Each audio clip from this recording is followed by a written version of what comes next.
இந்த வீடியோ முழுசா பார்த்தா ஐயோ பாவம் இந்த பொண்ணு அப்படின்ற மாதிரி உங்களுக்கே தோண ஆரம்பிச்சிடும். ஒரு சிஸ்டர் ரொம்ப நாளா எக் பப்ஸ் கேட்டுட்டே இருந்தாங்களா, சரி அதை செய்யலான்னு சொல்லிட்டு தான் நீங்க ரெடி பண்ணேன். முட்டை பப்ஸ் கடைசியா நல்லா வந்துச்சா வரலையா அப்படிங்கிறது நடந்தது என்ன அப்படின்னு முழுசா அந்த வீடியோ பாருங்க.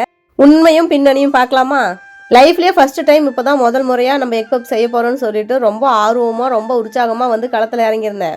மைதா மாவு அரைக்கலாம், அது கொஞ்சமா உப்பு கொஞ்சமா எண்ணெய் சேர்த்து தேவையான அளவுக்கு தண்ணி ஊற்றி பிளஞ்சி ஒரு 10 to 15 நிமிஷம் போல அந்த மாவு எந்த டிஸ்டர்பும் இல்லாம ஓரமா எடுத்து வச்சிடணும். அதுக்கப்புறம் ஒரு சிலிக்கான் ஷீட் எடுத்துட்டு அதுக்கு தேவையான அளவுக்கு மேல மைதா மாவு கொட்டிட்டு நம்ம ஊற வச்சு எடுத்து வச்சோம்ல அந்த மைதா மாவு அதையும் சேர்த்து நல்லா எந்த அளவுக்கு சதுரமா தேய்க்க முடியுமோ அந்த அளவுக்கு சதுரமா தேய்ச்சிட்டு அது மேல பட்டர் இல்லைன்னா நெய் தடவிக்கணும்.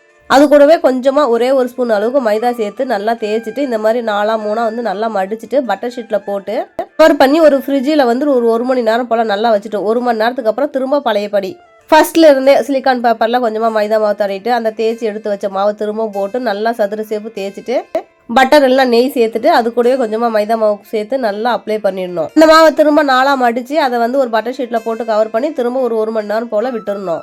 அப்புறம் எவ்வளோ ஒரு ஹாப்பியாக செஞ்சுட்டு இருக்கிறான் தெரியுமா, நல்லா சூப்பராக வரப்போகுது அப்படின்னு நினச்சிட்டு அவ்வளோ ஒரு திருப்தி அந்த மாவெல்லாம் ரெடி பண்ணிட்டு இருந்தேன்.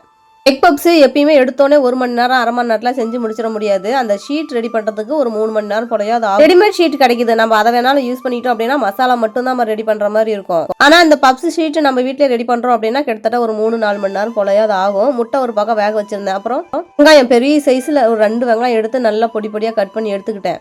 கடாயில் தேவையான அளவுக்கு எண்ணெய், அதுக்கப்புறம் நமக்கு பொடி பொடியாக கட் பண்ணி வச்ச வெங்காயம், கொஞ்சமாக உப்பு, இஞ்சி பூண்டு பேஸ்ட்டு, மஞ்சள் இதெல்லாம் சேர்த்து நல்லா வதக்கிட்டு தனியாத்தூள் மிளகாத்தூள் சிக்கன் மசாலா இதெல்லாம் சேர்த்து நல்லா வதக்கிட்டு கொஞ்சம் தேவையான அளவுக்கு தண்ணி ஊற்றி ஒரு 5 நிமிஷம் போல் நல்லா வதக்கி எடுத்துட்டு கடைசியாக வந்து கொத்தமல்லி தழை சேர்த்துட்டு அடுப்பு ஆஃப் பண்ணிட்டோம் அப்படின்னா அந்த மசாலாவும் ரெடி.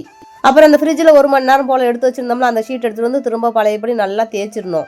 தேய்ச்சிட்டு எந்த அளவுக்கு உங்களுக்கு சதுர சேஃப் வேணுமோ அந்த அளவுக்கு கட் பண்ணிக்கலாம். நான் அன்னைக்கு 1/2 கிலோ மைதா மாவுக்கு 12 ஷீட் போல் வந்துச்சு. அதுக்கப்புறம் நம்ம ஆனியன் மசாலா ரெடி பண்ணோம்ல, அதில் 1 ஸ்பூன் அளவுக்கு வச்சுட்டு வேக வச்ச முட்டையை 1/2 முட்டையாக கட் பண்ணி எடுத்து வச்சுட்டேன்.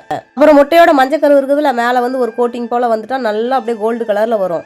ஆல்ரெடி ஓவன் வந்து ஒரு 110 டிகிரியில் வந்து ஒரு 10 நிமிஷம் போல் ஹீட் பண்ணி வச்சிருந்தேன். ஒரு 30 நிமிஷம் நல்லா டைமர் செட் பண்ணிட்டு வெளியில் வந்துட்டேன். ஒரு 5 நிமிஷம் கழிச்சு பார்த்தா டப்பு டப்புன்னு வெடிக்கிற சவுண்டு. உள்ள போய் திறந்து பார்த்தா பப்ஸ் எல்லாம் 4-3 நல்லா வெடிச்சு செதறி போயிருந்துச்சு.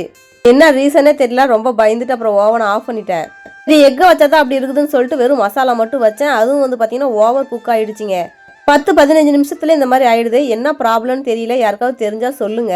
இவ்வளோ கஷ்டப்பட்டு இவ்வளோ பொருளை போட்டு செஞ்சு கடைசி அப்படி வேஸ்ட் ஆயிடுச்சேன்னு ரொம்ப எனக்கே கஷ்டமாயிடுச்சு. என்ன ரீசன்னால இந்த மாதிரி ஆகுதுன்னு யாருக்காவது தெரிஞ்சா கமெண்ட் பாக்ஸ்ல கமெண்ட் பண்ணுங்க.